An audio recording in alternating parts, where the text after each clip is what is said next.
प्रेम प्रसंग बना नर्स की हत्या का कारण।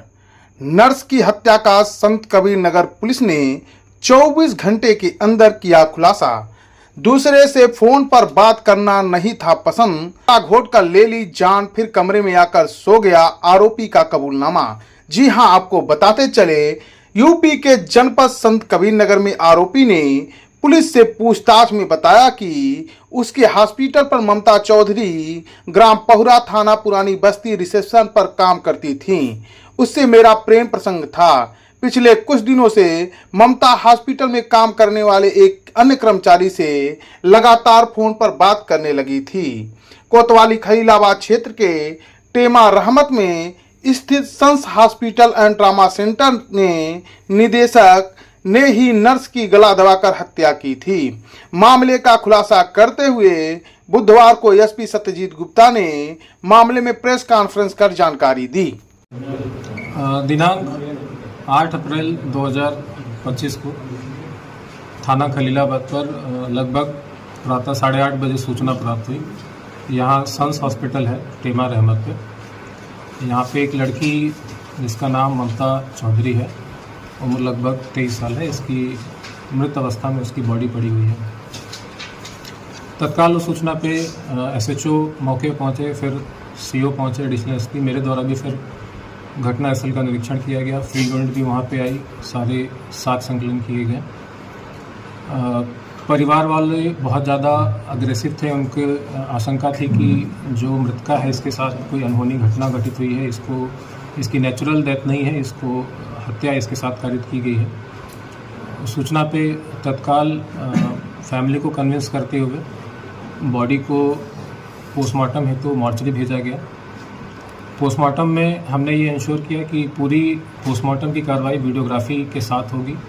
साथ ही हमने सीएमओ साहब से रिक्वेस्ट किया कि जो टीम हो, पैनल की एक टीम हो जिसमें विशेषज्ञ डॉक्टर हों जो अपने अपनी ओपिनियन दे सकें। इसमें 4 डॉक्टरी की एक स्पेशल पैनल बनाया गया और पूरी पोस्टमार्टम की कार्रवाई की गई वीडियोग्राफी के साथ। उस पूरी पोस्टमार्टम की कार्रवाई में ये सामने आया, जो कॉज ऑफ डेथ है वो थ्रॉटलिंग आया और उसमें जो इंजरीज थे उसमें गले पे जो उसका हायोड बोन है उसको टूटा हुआ पाया गया। साथ ही कुछ नेल के मार्क्स चेहरे पे और गले पे पाए गए। सेक्सुअल असॉल्ट बिल्कुल क्लियरली डिनाई कर दिया है पैनल ने, कोई भी सेक्सुअल असॉल्ट नहीं हुआ लड़की के साथ। फिर हमने जो तहरीर प्राप्त हुई थी मृतका के परिवारजनों के द्वारा, उस तहरीर के आधार पर बीएनएस की धारा 103 जो कि पूर्व में 302 धारा आईपीसी की होती थी, उसमें मुकदमा पंजीकृत किया गया। नामजद मुकदमा लिखवाया गया रामजी राव उर्फ रामजीत भारती के नाम से।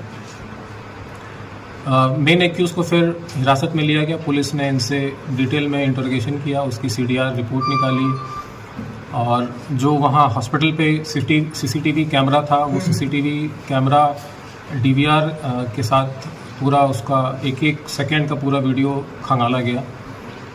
उसके पास से एक्यूज़ के जो नामजद एक्यूज़ है उसके पास से मोबाइल भी बरामद हुआ, स्वयं का मोबाइल और जो मृतका है उसका मोबाइल, उसके मोबाइल को भी खंगाला गया।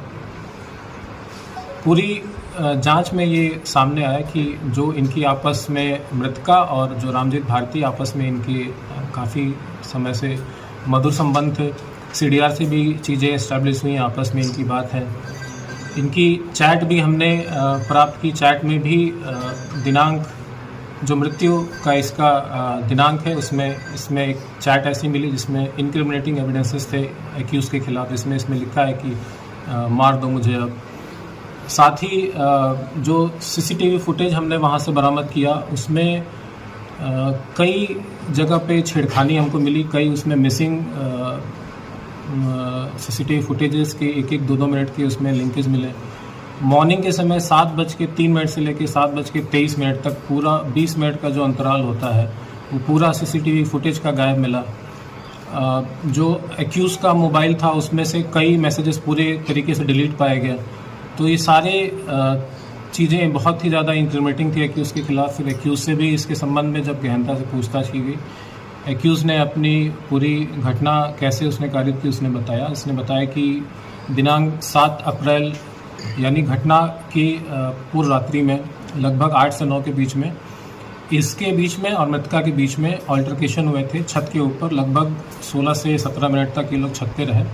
वहाँ पे इनके बीच में गाली गलौज मारपीट भी हुई। इसने गला भी दबाया था एक्यूज़ ने इसका।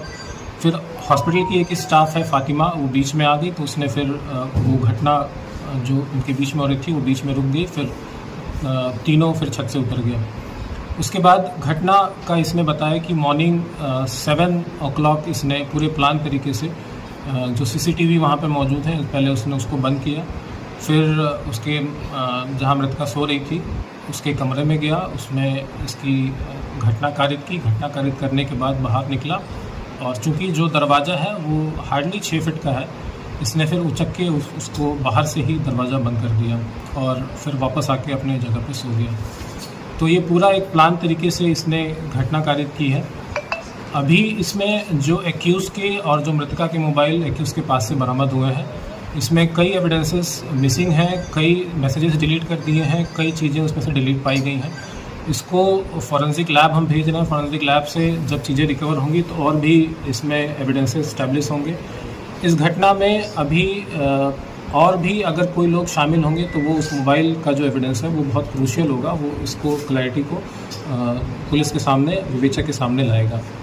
इसके अलावा ये भी संज्ञान में आया है कि जो इसने हॉस्पिटल संचालक ने जो अपना हॉस्पिटल का रजिस्ट्रेशन करा रखा है उसमें भी कई अनियमितताएँ हैं। इसमें जिस डॉक्टर के नाम इसने दिखा रखे हैं फुल टाइम डॉक्टर, ये बिल्कुल भी फुल टाइम डॉक्टर नहीं है।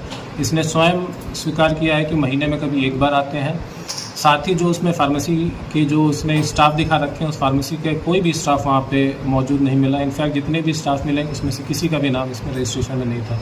तो ये कई अनियमितताएँ हैं जिसके संबंध में CMO साहब से पत्राचार किया जाएगा और जो संबंधित डॉक्टर हैं या जो संबंधित स्टाफ हैं उनके खिलाफ भी कार्रवाई करने हेतु CMO साहब से